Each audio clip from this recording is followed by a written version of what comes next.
I think that red light on at the top, y'all. Y'all see it? I see Oh wow! I it. see it. And just that quick, we are live. How everybody doing? Good. How are Hey. you? What's goody? I'm What's goody y'all. goody? I'm gonna say it like everybody else said. Share the live. Tag a friend. Share the live. If you're not sharing the live, you don't need to watch right now. I'm not gonna start talking until y'all share the live. I need 100 followers. Come on in. I need 100 Tag viewers. a friend. If I don't get Tap 100 in. viewers, we Tap ain't in. starting. Wait, tap in, tap in.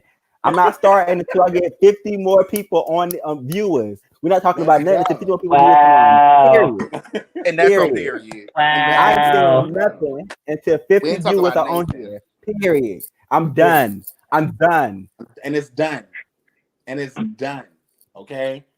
Listen, they Damn already it. know. Bring them in. Come in for this conversation. Will them in. Tell a friend. Tell your cousin, your auntie, your uncle. Tell everybody to come on in. Bring it If in. you are watching right now, I challenge you to share this live. If you are watching right now, I am personally challenging you to share this live. Sure. What you waiting for? What you waiting for? What you waiting Have you for? shared yet? Shit. Repost it. Have you Retweet it. have you shared we, yet? Press the button. we Press the just keep button. Not a look. We just keeping repost. it Press the 100. button. If you on YouTube, hit the like button down below. Hit the thumbs up. Thank you, Bryce. Come Hit the on. thumbs All my up. Twitter followers, how y'all doing out there? Y'all Y'all doing all better Like and right? retweet it. subscribe. Okay. Come on in the room. All right, we about to go ahead and get started. We had about 15 right now, so I'm cool with that. It's cool and whatever case may be. But make sure Why not five so you can add as to we that? keep going, okay, as we keep going, just make sure that y'all are sharing this live. Try your hardest to do share and not watch party so that I can keep track of events when you share them on your own personal pages, okay? Hey everybody, Twitter, Instagram, Facebook, YouTube, Periscope. If you are out Ooh, there, thank you for not the joining and skull. talking to us today. Shout out to T.S. Madison. I love her. So before we get started on our topic today, I want to go over some housekeeping. If you please try whenever you're comment on one thing at a time. I'm gonna try to make it one post so that when I read it, I'm not saying one sentence up here and another sentence 5 comments down below, and we trying to figure out what portion it goes to. So make sure that you are writing your sentences out completely, and and I promise you, we will go back to it if we miss it. I promise you. So thank you for that. I'm also going to talk about our AIDS walk. We are coming to the end of May. May was Yep. our AIDS walk month. What we did today, I'm sorry, what we usually do is that AIDS walk is on the first Saturday of the month of May. However, because of the pandemic, we had to stretch it out for the whole month. What we did, we decided we wanted you guys Johnny, to kind of we're show support by frozen. walking inside of your own neighborhood. Johnny, we're showing frozen. I'm not frozen. I'm talking about on the Facebook. Give me 1 second.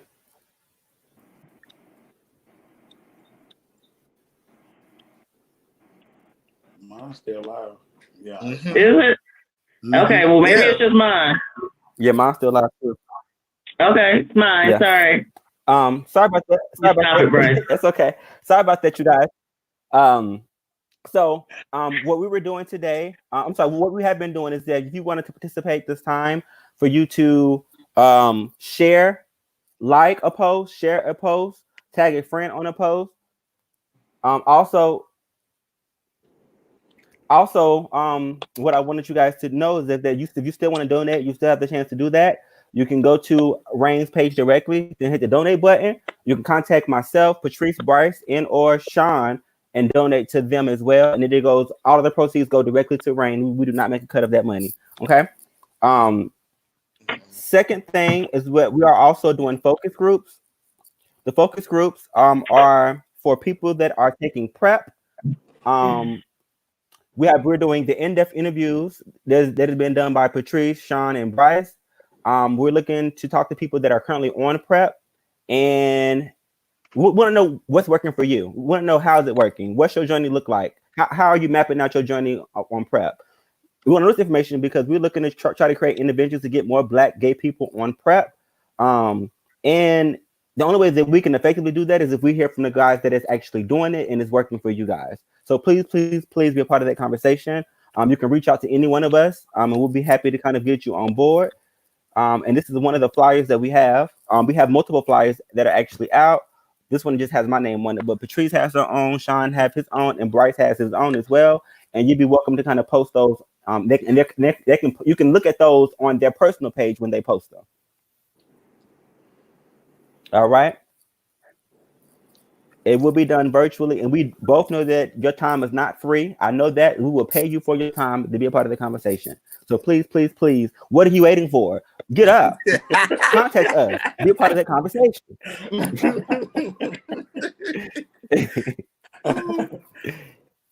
Okay. So thank you for joining. Go ahead and actually let everybody start introducing themselves. So I'm gonna let Bryce go first. Hey everybody, my name is Bryce Curry. I am a peer attention specialist at RAIN. So what I do is that I case manage those who are living with HIV who have been out of care for 6 months or more, and I help them get re-engaged in care. I hold their hands and I help them navigate their health. So if you or someone you know has been out of care, please tell them to call me and we can get them set up right away. Thank you. I'm gonna let Patrice go next. Hi, I'm Patrice.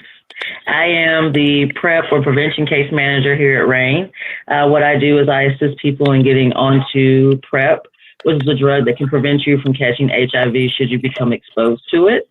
I also offer case management services for people that are enrolled in my PrEP program.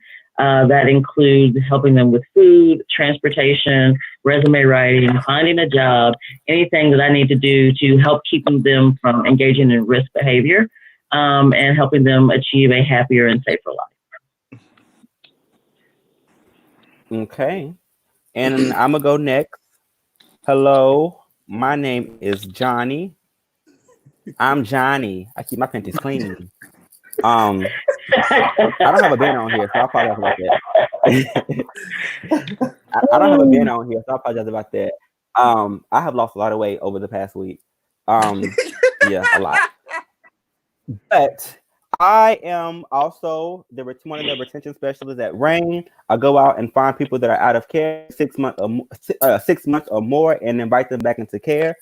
We do a non-traditional style of case management where we're not looking at you as a number, as a case load. We're looking at you as a friend, as an associate, however you want to put me inside of that box. I'm there.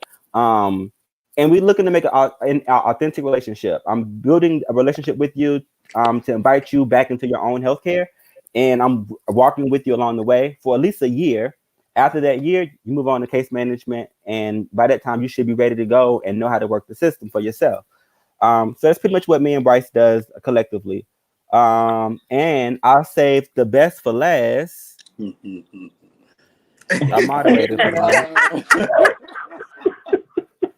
Y'all know I'm good for it. Y'all already know it's your boy Shawn. I am the peer outreach specialist here with Rain In with Crew. I specialize in harm reduction as it relates to substance use. So tonight, this is what the topic is all about: substance use. We're going to get deep into it, break some things down to you, give you some informative information about all this good stuff, and try to get some of you some, if you want some help, it's going to be available for you tonight. We can link you to all that information, okay? So hit me up. The phone number is below. Hit me up. All right. Thank you for that, you guys. So we're going to start with our topic, which is... what is substance? Okay. So, I went to the extent of actually getting the definition for everybody, just in case, people weren't exactly aware. I'll give them the definition and then my take on what it actually is, or how I perceive the situation. Substance use is the use of drugs or alcohol and includes substances such as cigarettes, illegal drugs, prescription drugs, inhalants, or solvents. Pretty much, if you smoke weed, you do cocaine, you do meth, you do shrooms, any Drink type of tequila. tequila, Hennessy, Douce, any of that. Even if you addicted to food, like every day you have a certain food that you eat or some type of food that you just cannot go without. Those are all things of substance or some type of solvents, inhalants, and things of that sort. Prescription drugs, things like Percocets, hydros. It's a lot of different ones that I can name that we're going to kind of get into, but I just wanted to give y'all a definition of the actual what substance use was. I chose to pick this. I picked this topic solely because right now in the community we do have a lot of people that don't know how to recognize substance use or the fact of when they may have an addiction to a certain substance or actual drug.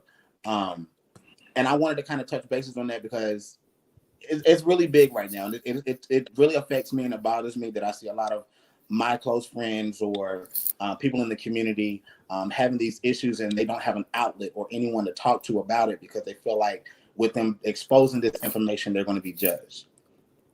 So I wanted to talk to you guys. I wanted to get your intake on some things first before we get deeper down into the conversation about substance use. If you may have dealt with substance use yourself, or if you know someone that may have been dealing with substance use, whether it be a family member, friend, whatever. Neither one of y'all can start. Yes. I don't know which one of y'all can start. Okay. Ahead, I've dealt with substance use and in a relationship that I've been in, and it was a very hard time. And I think that at that particular point, I didn't understand what substance use was. I had never really been fully exposed to a drug until I got into that relationship. I mean, weed, of course, but I mean that as a kid, not that I did weed before, but I was exposed to that. My family did smoke weed and things like that, but other than that, I had never been exposed to anything else. Never, ever, ever. And so I was in a relationship that, and his drug of choice was coke. And the one thing that I can say throughout the relationship is that I never actually physically saw him do it. I think that would have like destroyed me even more. So I never seen him physically do it. I know that he did use it in the house. We had a 2-story townhome, and he'll probably go down to the bathroom and do it or something like that. Like he never did it in front of me. We was together for a good 3 years. And in the beginning, I thought for me it was more so of like recreational. He was doing it on the weekend or something like that. So I didn't really see a problem. It was a problem until things in my house started becoming missing. He started getting like real finicky and real crazy. At that point is when I realized, hey, something else is going on here, and whatever. And for me, it was draining as a partner watching somebody go through that, going through that with that partner, being scared to come home to see if my house gonna be emptied out that night, like stuff like. And I know that ain't everybody the case, and that's not everybody extreme, but for me, those were things that I worried about. Because those were things that happened throughout the 3 years that we were together, and so I was kind of worried about things like that. And I think one of the things that I did wrong in that situation was giving him an ultimatum. You're either going to choose me or you're going to choose the drug. And of course I lost. And that was just that, you know? Patrice?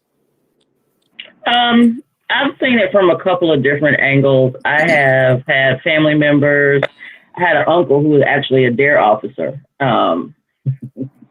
who ended up having a very serious addiction issue that eventually got him taken off of the force in the state that he lived in. And I think the thing that at the time, I didn't realize, and I didn't realize until much later in life, is that it's not really a choice.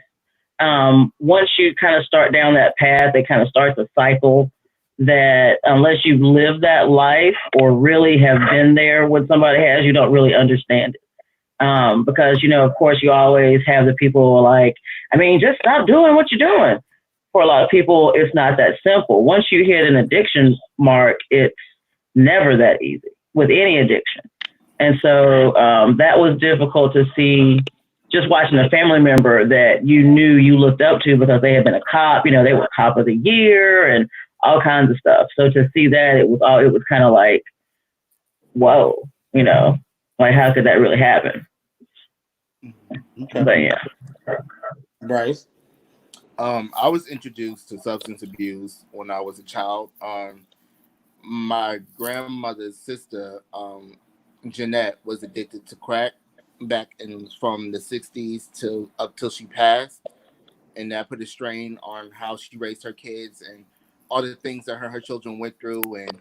And so nobody ever really told me directly that she was on drugs. I always heard it around. And then from growing up, substance abuse got pushed out to her children. So my cousin Rennie, he's an alcoholic, and he's been in more accidents than you can count. And then my Rennie is alcoholic, and now my young cousin Kaya, he's addicted to cocaine and Molly now. So I seen it going from first generation, second generation, and third generation of what substance abuse does. And from what I've seen from it, it's just a lot of things go missing from your home, and a lot of people end up getting hurt, and then you want to help and support them, and then you do go out to help support them, and then they relapse, and it feels like it's the same story again, so that you kind of give up on them, but then you don't want to give up on them. So that's been my experiences with substance abuse. And then personally for me, I seen that there was a point in my life when I was really dependent on drinking a lot. Like I was drinking more than just on the weekends, on a weekly basis. And that was really for my college days, and then up until like I left school. But yeah. Okay. I'm going to be very transparent with you guys tonight. I'm going to tell a little bit of my business, a little bit of my past and situations that I dealt with when it comes to substance use. Around the age of maybe, I'll say 16, once I was kicked out of my aunt's house for being gay. My family watched me as I went through group homes and foster care. And during that time, I had so many questions and so many things that were going through my head that I didn't know how to cope with it. So I was introduced to marijuana. We'll see Johnny when he get back, you guys. He has to take a break real quick, but we'll see him when he comes back. But I was introduced to marijuana. Of course, I was smoking, marijuana back then, or weed as we call it, was a coping mechanism for me to get away from everything that I was dealing with at that present time. Also at that time too, I had just really got involved with ballroom, and no one really introduced me to. They didn't really give me a heads up about how ballroom was. Right. I knew it was drugs and stuff involved, but I didn't know how easy it was to quickly get involved with those drugs. So I did start. I was doing cocaine. Back when I was in, still I'm in the ballroom scene now, but back then I was doing cocaine and weed. And that was my way of just coping with everything that was going on around me. It was I wanted to have fun, so I felt like that was my way of having fun. When I got sad, I wanted to go, smoke weed and do coke, because that was my way of getting away from me being sad. I can go into another mental headspace. Right. If I was, dealing with a relationship problem, at that time, me and my spouse, we would get mad at each other or do something, and we'd start doing cocaine together, and everything would go back to being normal, because we felt like at that time of doing drugs that was our only way of being able to deal with each other. That was the only way for us to actually have a sane day or sane mindset that entire day. Okay. So I didn't realize it was abuse of the way that I was using the drug, because it wasn't just a recreational thing for me. It was more so, if cocaine is available, I'm calling the drug man. If weed is available, I'm calling the weed man. Like every day, binges of doing cocaine and smoking weed and being out partying and being in the club and hanging around the rolling crowd of people, it impacted me in a way that I really didn't think it would. And to get a wake-up call from one of my friends telling me how I was abusing the drug and how I was starting to look different, and people were starting to talk about me and all these other things. It kind of, it drew me back and made me realize, like, okay, listen, like, I really do want a name for myself and I want to be somebody in life. So at some point, I got a wake up call. It was almost, I'm not gonna say I was near death, but it was to the point where my nose was bleeding because I was doing so much cocaine and I couldn't get off the floor, and I had to call people and ask questions like, why is my nose doing this? And why am I feeling this type of way because I'm doing this drug? I thought I was supposed to be up having fun and this, and they like, listen, Buddha, put the cocaine down. Like you doing too much. You carrying. Like, I'm like, no, like, some people don't know when enough is enough. So, but it's really all about having that friend that doesn't mind telling you, like, hey, absolutely, chill out. Yeah. Like for me, when I was in college, my freshman year in college, I pledged QE, and that summer, I had never drank before. That summer, I was drinking gin for breakfast almost every day, like, because I lived in a house with like all the people I pledged with, and we just hung out and we went to work. But I mean, it was summertime. I had one class, but that's just what we were doing. And it took one of my suite mates looked at me in July, was like, bitch, we had like 3 gallons of gin in here. I was like, yeah, we did. Okay. Yeah, we definitely did. But yeah. Oh, go ahead, Patrice. No, go ahead. I was done. I was like, I think it's also good too that Rashad, that you mentioned that you were using substance abuse to cope, with coping mechanisms, because a lot of people, that's what they use substances for. Going through life, you have to go through the motions and you have to feel the feels, but also it's very hard to go through the motions, feels because they're painful. Mm-hmm. So you use things to make you not feel that. But once you come down from that drunk, from that high, the emotions are still, the feelings are still there. Yeah. So you're trying to keep running from the feelings. So definitely, I think when I was like in a little depression, and I think I was using alcohol to not feel depressed. Yeah. Exactly. And it would be like from leaving class, and like even before I was like 21, Lord, going to class, going to the corner store and buy liquor because he didn't card nobody. So drinking Fort Locos, Mad Dog, like just whatever you get your hands on, freaking Wild Irish Rose. Ooh, Will I Run? Yes. Okay. Into the head. But it wasn't for me until one time I got alcohol poisoning real bad, because I never got a hangover, but I got alcohol poisoning real bad. Yes. And it got to the point when I couldn't stomach anything. I drank some water and that came back up. And then that's when I had to tell myself, you need to slow down. Yeah. And it was hard. I do feel like too, even dealing with substance use, just to branch out what you said, Bryce, like a lot of people recognizing the fact is, I think, the most important part of knowing when you actually are dealing with substance use. Mm-hmm. A lot of people will smoke weed every day and feel like they have no problem, or feel like they just, this is a regular recreational thing, or I just smoke weed just to do this, or whatever the case may be. It's substance abuse. We're really technically abusing the drug for whatever reason, regardless if it's for a mental thing. If it's unless you have a medical condition that you actually are medically doing what you need to do. Yes. If that's not why, if you're smoking every day because you're stressed out, guess what? And when I was like probably about 10 years ago, when I used to smoke, I had stopped because I had to take a class for smoking weed. I had gotten caught smoking at work, so I had to take a class. And I would always tell the people, I am not a fucking addict. It's just weed. What do you mean? Okay. So they were like, okay, well, we're going to do an experiment. You have to stop smoking for a month, and you tell me how you feel. Bad 30 days. That was the worst month. The worst fucking month of my life. So the migraines, the mood swings, like stuff that you don't really would never even associate with it. Yeah. It was all the stuff that came out. And I really had to have like a sit down, come to Jesus meeting with myself, like, bitch, this shit is real. This shit is real. Seriously. And then I think too, with that too, Patrice, it goes into another part of what I was going to explain about, knowing when you're addicted to something, knowing when you're addicted to an actual substance. Just like she said, technically it takes 30 days to lose a habit or to gain a habit. Regardless if you're trying to stop something or if you're trying to start something, it takes 30 days to gain a habit, okay?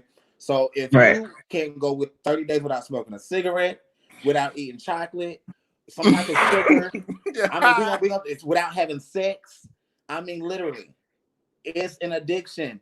At some point, if you have to have it, if you can't go without it, wake up. I want y'all to understand that's an addiction. Don't try to run past it. Don't try to go over it or under it. Technically, it's considered an addiction. It's okay. It's okay. You gotta have your coffee in the morning. Yeah. Guess what? Simple stuff. And I also, like that. want to mention like dropping a bad habit and picking up another one. So you might drop the drinking, you might pick up the eating, or you might drop the smoking, but you pick up the drinking. So it's also making sure when you end a bad habit, not to hurry up and pick up another one. Exactly. Right. Exactly. Right. Switching out one thing for the next, which, for me that's the biggest issue I have with like 12-step programs, because the fourth or fifth step is handing over control to a higher power. And I think that feeds into a complex where people do what I like to call getting high on Jesus. Yes. And I think that that's a real thing. And I don't think a lot of people really realize that. Yeah, it is a real thing, because now you're dropping your addiction and you're turning your life to Jesus. Not because you actually want to be a devout Christian, but you're turning your life to Jesus so that way you see yourself higher and above that addiction. When in reality, it's not about being higher above the addiction. It's about canceling it and leaving where it's at. That's it. It's a mental thing. Turning yourself over to a higher power, you're like, oh, well, God saved me from my addiction. And I'm not saying that religion can't be helpful, but it took you to want to be part of this program for you to stop doing the addiction. You know what I mean? Right. Oh, Lord. Yeah, so I definitely. But I mean, it makes total sense. And then, a lot of times I feel like with my generation of people, I'm 31, I'll be 32 this year. But with my generation, they're scared to talk about substance use or substance abuse, either way. And I'm gonna explain to y'all why I use substance use. I was doing some training on substance abuse and substance use and everything of that sort. And the professor that was actually teaching the class and the training that I was doing, depending on your age range of people that you deal with, is certain terminology that they like to use because they don't want to attack anyone and make anyone feel like, because of how you feel about your drug choice or your drug usage, we don't want to attack you and say that we're not going to come at you and say you're abusing it, because you might not look at it like you're abusing it. So we're already attacking you if you're using the word abuse. So we like to say substance use, because a lot of people deal with substance use regardless of whatever the substance is. And we don't want to attack that person. We want to let them know we may even be relatable towards the situation. We may not. We may have some script on the situation. We may not. At the same time, we don't want to affect anybody in a negative way and make them think that we're coming at you in a way and saying, hey, because you smoke weed is bad. Or because you decide to go do cocaine and that's your choice of drug, that's bad. We're not saying that. That's not the route that I'm going towards anyway with my program over at Crew. We specialize. Do you think that that's a caveat that we have to say because of how drug use or substance use is looked at in society in general? Yes. You don't. I personally feel like drugs been around for ages. That's just because. Oh yeah, drugs have been around for a long time. As long as there have been people, there have been drugs.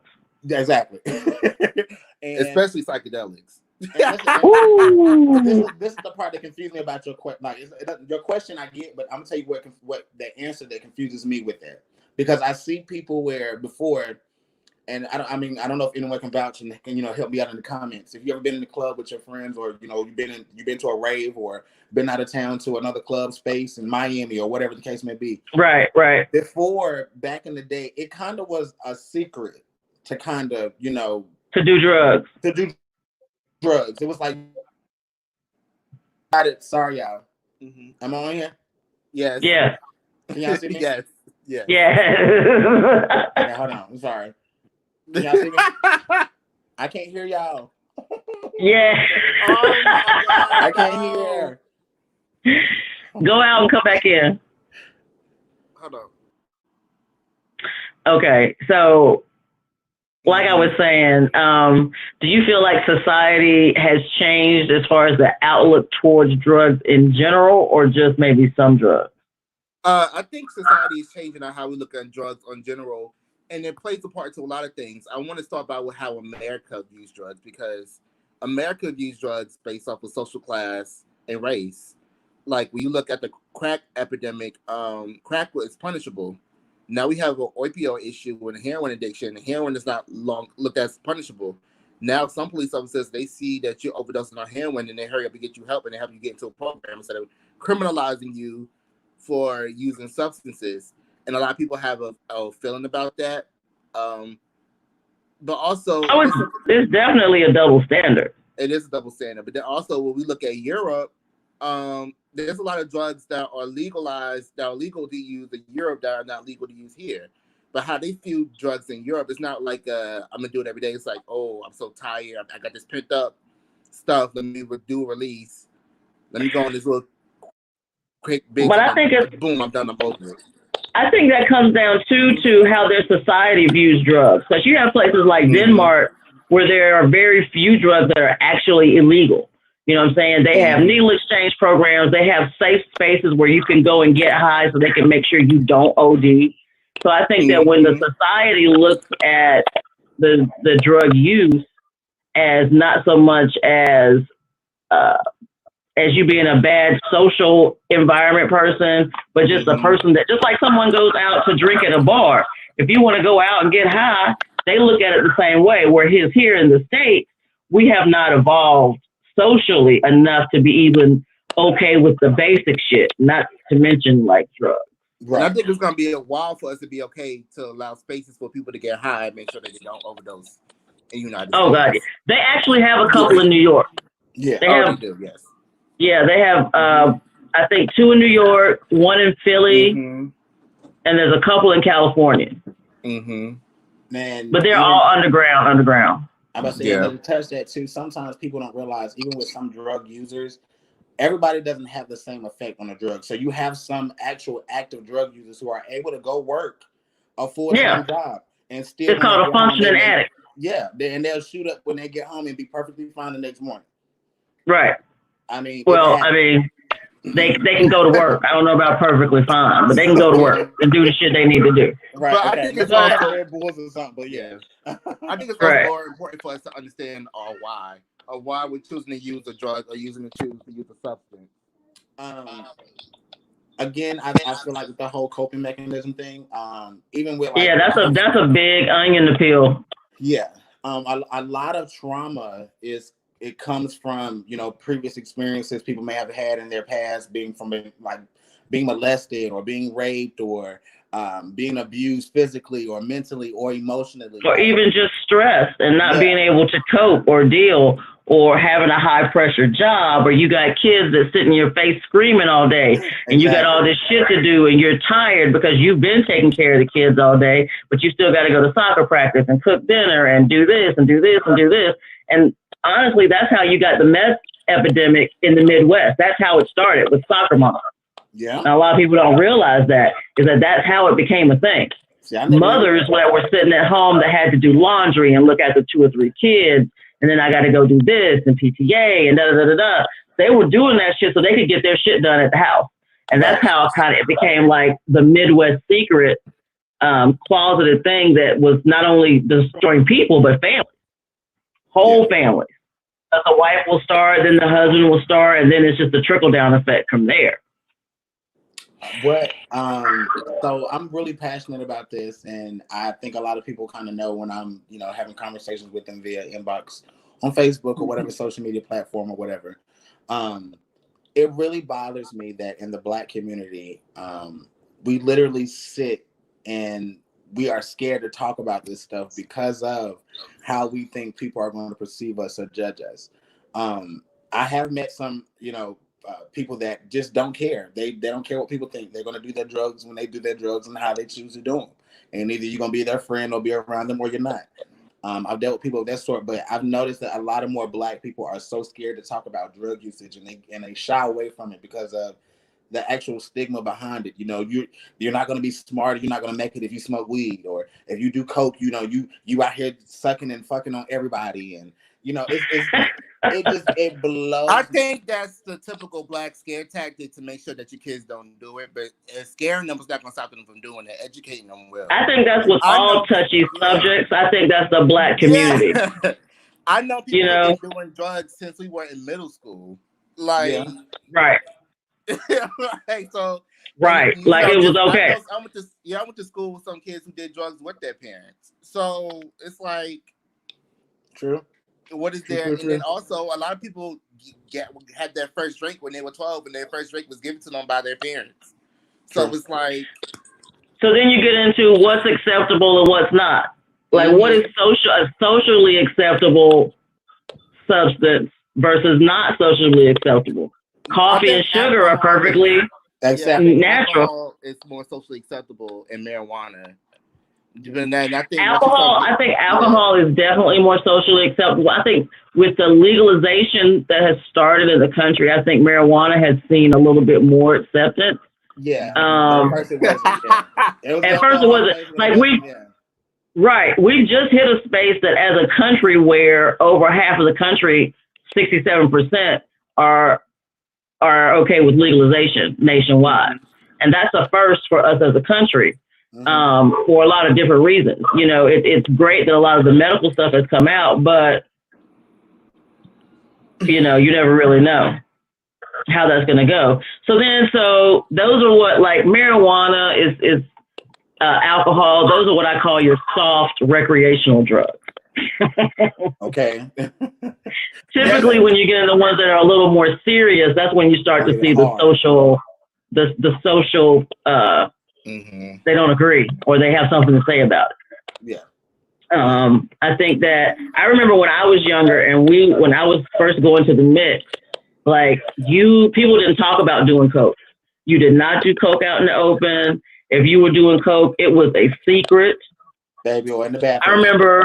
I remember my gay mama talking about it was called Trim Spa, baby. We're getting ready to go in here and get this Trim Spa.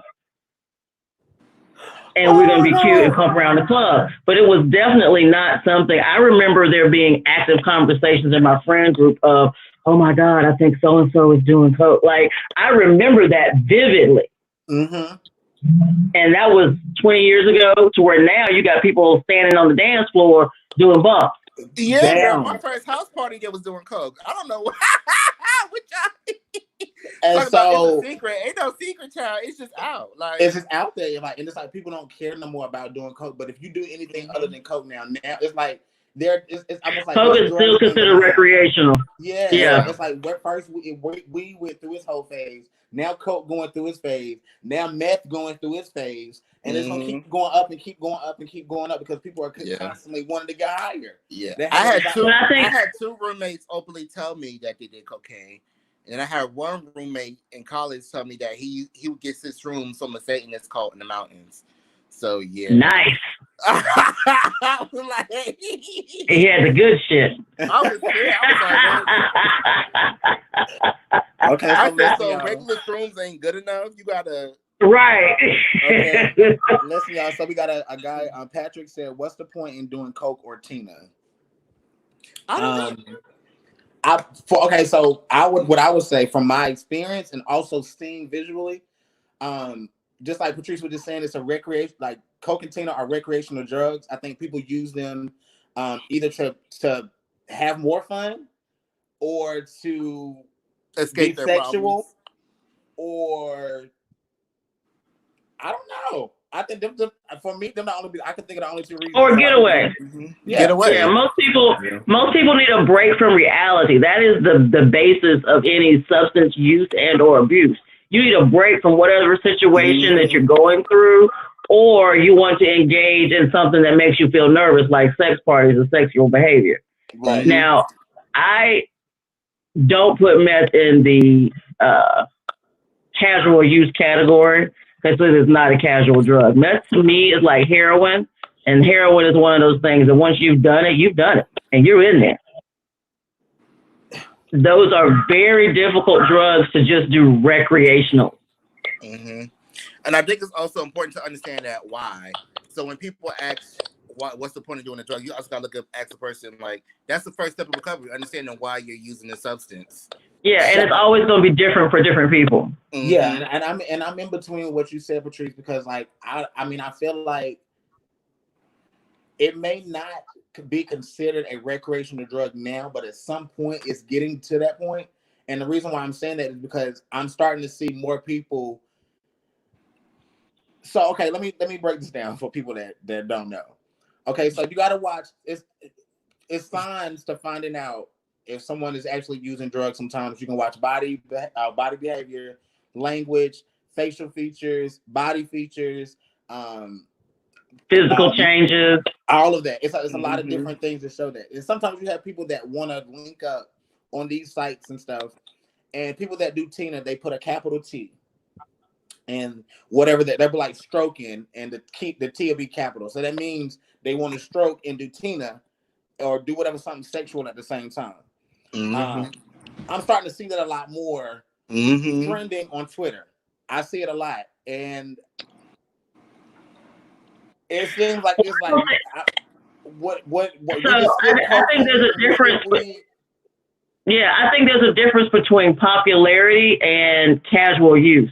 When I say casual use, I mean it's something that you can come in, like some people come in, they do coke on Friday night, and they may not even want to look at it again until next month. Right. That ain't one of them things you come in and do all night Friday night, and you ain't get ready to touch again for a month. Exactly. Because it doesn't hit your receptors the same. Just like heroin. You do heroin for a whole night, oh baby, you in it to win it. Yeah. That's not a drug you can walk away from. It's almost an immediate addiction, especially if you shoot it up. Mm-hmm. Do you think that hypersexuality is addiction, or do you think hypersexuality can be a cause to substance abuse usage? I think hypersexuality is almost always covering up another issue. But whether it be trying to hide your actual sexuality, I've seen a lot of people who maybe have been gay and could not come out, and so they were hypersexual on the other side. I've seen people who have been in situations where either they watched sex when they were younger, or were in the presence of a lot of sex when they were younger, or even being molested, and that making them hypersexualized. Those things can also cause addiction. You know what I'm saying? If every time you close your eyes at night, you see the person who used to rape you, then that is a trigger, and that can be directly hand in hand to addiction. But that can also be the cause of the hypersexualization. So when you get into like why people do it, how they become addicts, it is a very personal situation for every person. You know what I'm saying? It's something that's very personal. Everybody has Yeah. I feel like everybody has a different reason as to why they may use. Like I said before, my story, I don't know if I even mentioned it. The reason why I started doing coke, like I said, I was coping with a lot of stuff I was dealing with, but at the same time, it was more of a sex drug for me. At that time, I was in a relationship, and my partner was very sexual. He wanted to he wanted it every day, for heaven's sakes. Like it was out of control. So I felt like, if it was going to be that, both of us, me being in a relationship with him, I felt like, to relate with him, I had to do the coke in a sense, like to feel comfortable enough to have sex with him. Like, let me get high too, I knew people, or, I know trans women, or either just even gay African-American men, gay men, period, that use drugs to do sex work. That's their only way of coping and being able to actually to engage in a sexual act with that person at the time. They have to get high. They can't see themselves doing that with the person while they're sober. Yeah. So it's definitely different reasons.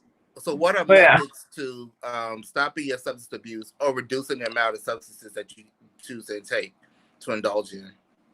First, I feel like you have the main important part is that I've been taught during a lot of these trainings is the person actually has to want the help. That is the number one. The number one. They have to want the help for themselves. You can't force them. You can't make them. You can't persuade them. You can lead them to the water, but you can't make them drink it. That's it. And I think that's one of the things that is all of these like treatment centers and addiction centers. You have like all of these little mini vacation like resorts that they send people to that cost a lot of fucking money. Mm-hmm. Like anywhere from $1,500 to $30,000 a month, depending on where you're at. And most of these are court ordered, or parents and family members want them to go into rehab. But until the person who actually is experiencing the addiction makes a choice, it'll never matter. Never. I also glad you brought that up, because I want people to know to be aware of fake recovery houses, because those are also places that lead to human trafficking. Specifically, the lead signs like want to get over your addiction, want to recover, come here. And that's when they end up drugging those people and getting them involved in human trafficking. So I also want you to do your homework on a recovery center before you just go to one, because that's a dangerous game to be played now too. I didn't even know they were doing that. Oh yeah. Mm-hmm. I'm glad y'all brought that conversation up, because it leads me to explain a little bit about, again, what it is that I do at Crew and how we operate with certain, with our programs and everything. We specialize in harm reduction. A lot of y'all may not know what harm reduction is. Harm reduction is a set of practical strategies and ideas that are aimed to reducing negative consequences associated with drug use. Basically meaning, if you are doing cocaine right now, if you want to come get services through us, we are not forcing you to stop doing cocaine. We're not going to drug test you to see if you stopped. If you had just used cocaine 2 hours before, and you still wanted to come in and you wanted to hang out at this facility and get some help, or be around some peers or some people that's dealing with the same problems as you, if you feel like having a group session where you want to be around a lot of people and you all can kind of share your stories and engage with each other about, your traumas and things that you may have been through in your past. So if you just want a place to kind of just chill out at, even while you may be high, you might be coming down and you don't want to be around people, you don't want to be outside or something, we have that facility available, but it's not open right now because of the whole COVID thing. But that's a part of what my program provides and what we have at Crew, which is Community Resource Empowerment Wellness. We specialize in that. So that's one of our main targets, what we try to do with a lot of people. So I'm kind of trying, the reason why I want to have this conversation, I want people to feel comfortable enough to talk to us, not even just myself, but be able to talk to us on this live stream right now, to let us know, if you have an issue, or if you want to talk about this individually and have a private conversation with me or one of, Bryce or Patrice about substance use, some drugs that you may be using and you want to stop, or you want to at least try to work towards a plan towards stopping. You got a game plan, or whatever your situation may be at. We'll meet you where you at during your drug use, but we want to be able to provide help and get you linkage to care in any way possible, and kind of just let you know that we with you in your corner, and we're not judging you at all. We're not judging you at all. We are here with you. We want to talk about it. You want to deal with it. Even if you don't want to talk about it, one day you randomly just feel like, okay, like I'm high, I don't want to talk to nobody about this. That's fine. That's okay. That's okay with me. If you want to hit me, it's all right. That's fine. Okay. So, I don't know. I'm trying to think with the whole addiction thing too. Going back from that. Know when you have someone that's around you, to know when they're addicted to something, and if you see their behavior or something changing or something going on with this person that they're not going in the right direction, know the signs of addiction, and try to be open and not judge and judgmental. And your tone and how you talk to a person that's dealing with substance use, it really affects the person. Don't come at them trying to make it like you their mama or you their daddy and telling them what they can and what they shouldn't be doing and this, that, and the third and yada, yada, yada. Just disengage in the how you been doing, what's going on. I've been thinking about you. You've been on my mind heavy. You good? Check on them. Make sure they're good first. And then if they branch off and start having that conversation about their drug use, and, oh, hey, girl, last week I was Jack Child. I was at such and such house. And child, we was over there getting down with the get down. That's when it's kind of an open door for you to kind of engage in a conversation about that, but not do it in a way of making it seem like you're judging them. Be like, girl, no, right. Child. I know you probably was high, girl. Girl, when she gonna stop, child? You got a plan to stop? Like, what's the tea?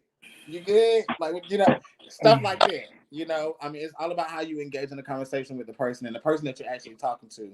Again, Right. is not the actual help. Mhm. Right. Do y'all feel like y'all have experienced any type of addiction before, regardless of whether it be, you know, like I said, sex, food, anything?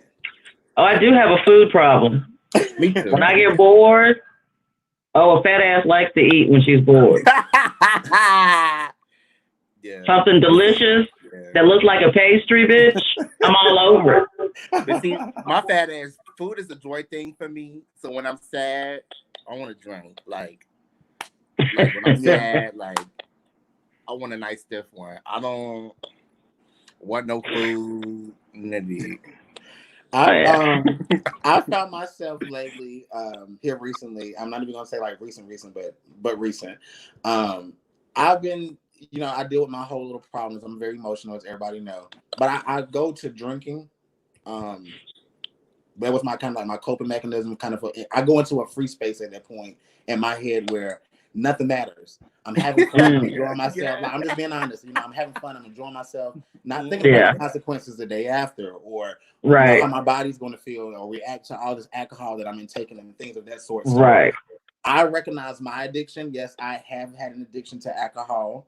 I guess I am working towards, you know, calming down with drinking a lot and what I intake or how I drink. No, I'm not saying I'm about to sit and stop tomorrow or next week. I still do partake in alcohol now, but I try to at least do it in the facility of my own home to where I'm safe. I'm around someone, my best friend, who is able to tell me, listen, girl, you don't took too many shots. You need to go to bed. Like, you need to chill out, or you need to eat something in between. You know, you got to have those people around you. Yes. You know, even my boo on here now. You know, I've been in a situation where I was out in the club and I was too drunk and I kept trying to get more drinks at the bar, and Patrice got me right together at the bar. No, baby, you drinking water. Give him a water. No more alcohol. You know, you got to have those type of friends around you. You know, to see when you're going through these type of situations and when to stop you and not be judgmental, but still be able to be able to be by your side and help you get through the whole situation.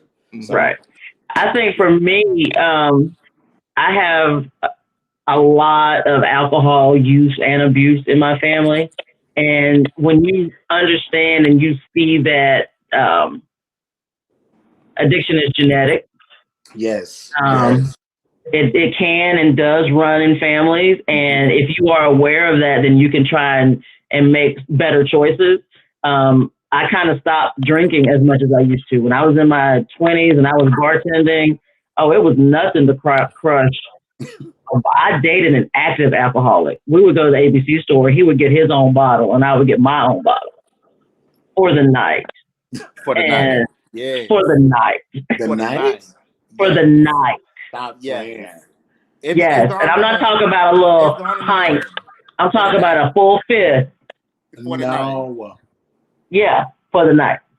Wow. Like, he would wake up to drinking 40s in the morning. Like, he was a real live alcoholic. Also, yeah. All his job, all that kind of stuff. But he was a real live alcoholic. But it took dating someone like that and for me to be like, girl, you know you got a bunch of alcoholics and shit in your family. You might want to slow down, fall back a little bit. And so now I don't enjoy drinking as much as I used to. I do still drink socially. Even when I'm at home, I don't really like to drink that much unless if I have a drink, it's very much a drink or two. It's very much so. I also want to touch on how mental illness can affect substance abuse too, because oh my God, a lot of people I feel like are dealing with undiagnosed anxiety or depression and using their substance abuse to help them get through their daily lives or their daily trauma. Self-medicating, and then personally, with me, I have anxiety and I'm on medication for my anxiety. And I know that my medication is helping me deal with certain things that affecting me in my life right now. Because these past 2 months, I've been through a lot of emotionally traumatic stuff. And I don't know. And I think I'm responding to it pretty well. But I think I'm responding to it pretty well because of my medication. You are. And I don't know. You really are. Yeah. And I was thinking to myself, like, well, would I be responding to it this well if I wasn't on medication? So probably not. Probably not. So I also want to say that it's easier said than done for me to deal with my issues because I am on medication for it. But I also want people to understand that mental illness is a real thing. And even if you don't want to be on medication, it's still good to find resources and have people to help be there to talk to you and talk you through it. Right. And if you don't want to be on meds, there are other things you can do. There's like if you're depressed, there are specific foods you can eat to keep your serotonin level up. If you have ADHD, there are certain diets that you can engage in to help calm your brain down.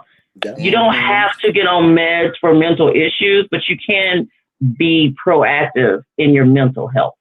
And let me say this, because I'm glad Bryce brought that up.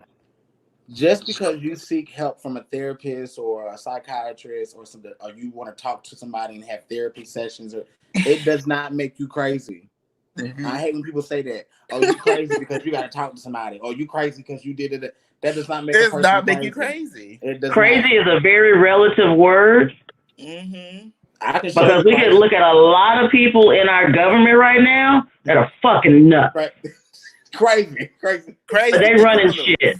So clearly, that ain't the problem. That's not it. That's not it. Okay.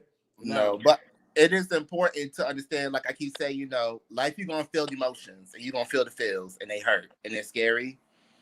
But that's the only way to get through the problem. You have to feel it. And grow. And grow from it. And grow from it. And it is hard. I mean, nobody likes to be in pain or to go through like heartbreak or sadness, grief from a family member dying or, losing a job or even just this COVID stuff right now, just being petrified to go outside.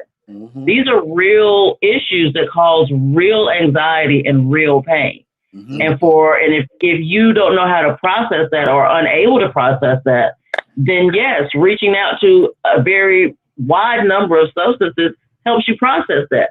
And there's nothing wrong with having something to help you process it. It's about finding when you can't process anything without that. Right.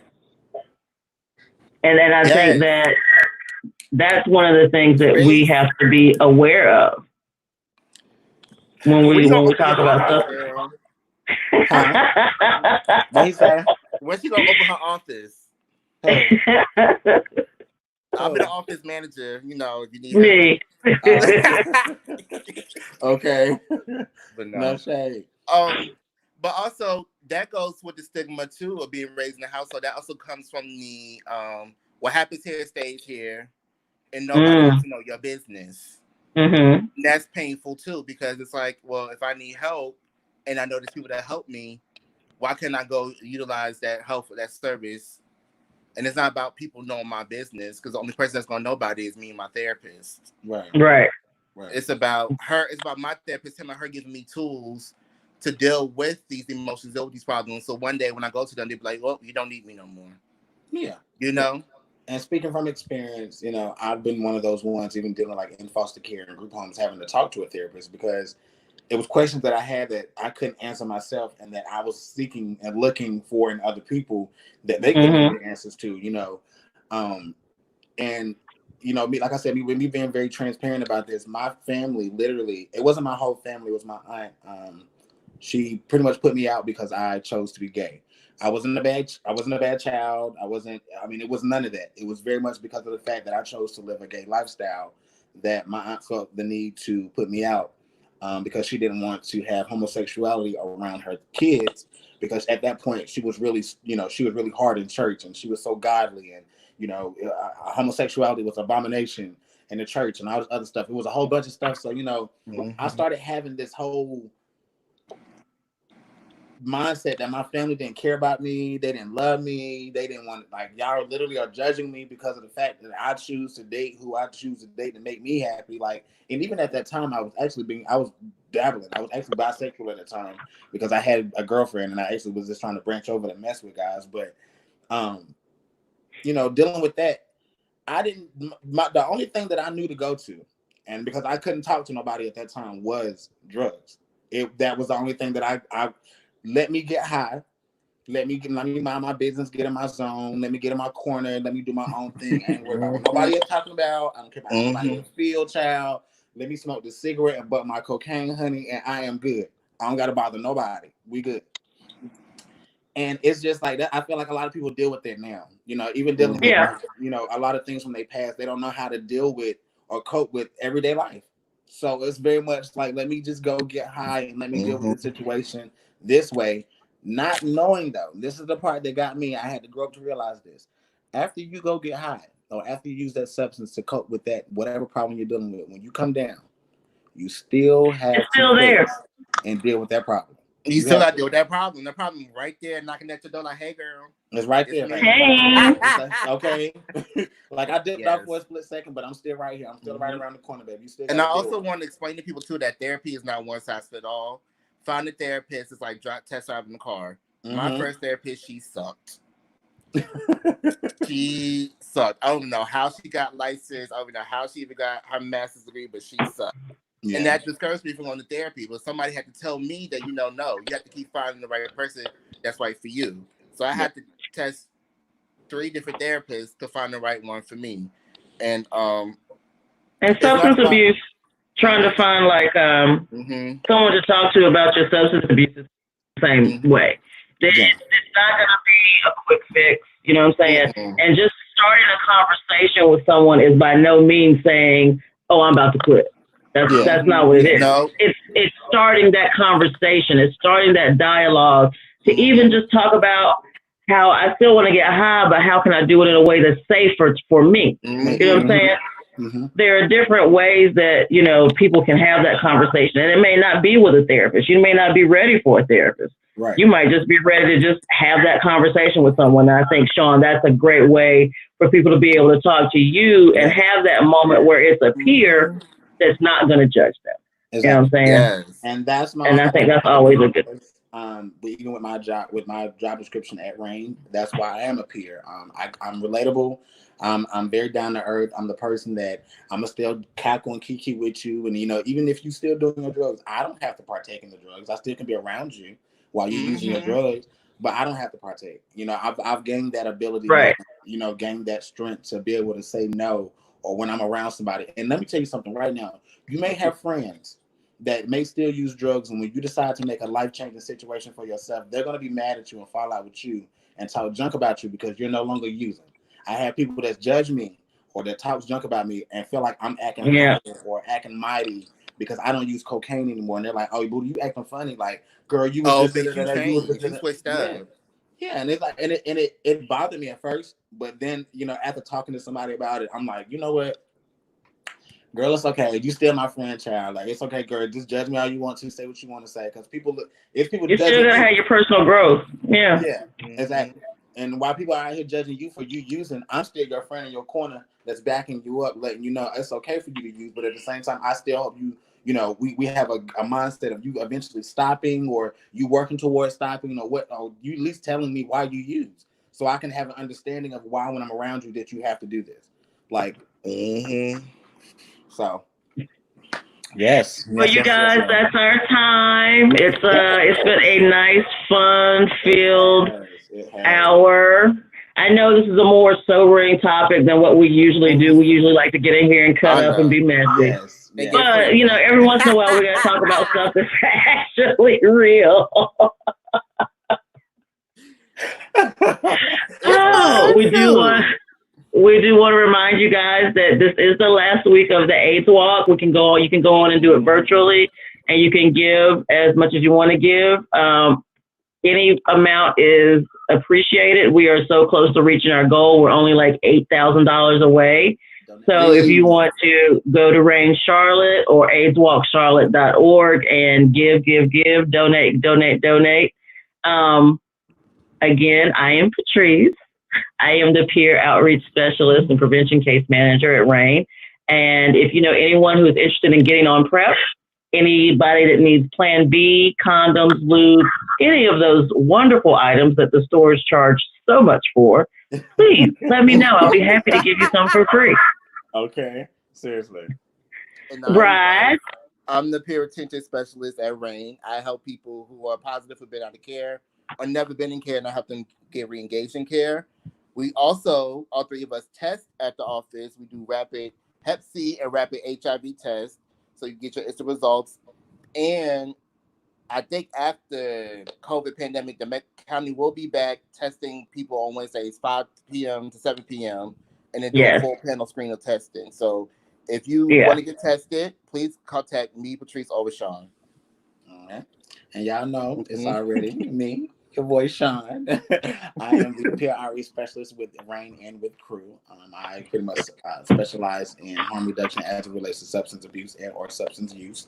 And just like Bryce said, I'm out in the community. I'm doing testing and everything like that. So when Mecklenburg County opens back up and everything with testing, please hit me up if you need condoms, lube, if you're looking to get a Hep C test or HIV test done that's rapid.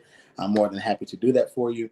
And furthermore, please, if you know anyone or yourself that's dealing with substance use, or someone that is having issues with coping with their substance use or anything of that sort, please refer them to me. I want to have a conversation with them. I want to get engaged with them. I want to let them know somebody is in their corner and that somebody cares. So please send them to me. Inbox me, DM me, call my phone, text my phone, and let me know. Okay? I love y'all. You guys have a great afternoon. We'll see you Thursday. Bye. See you Thursday. Bye. Bye.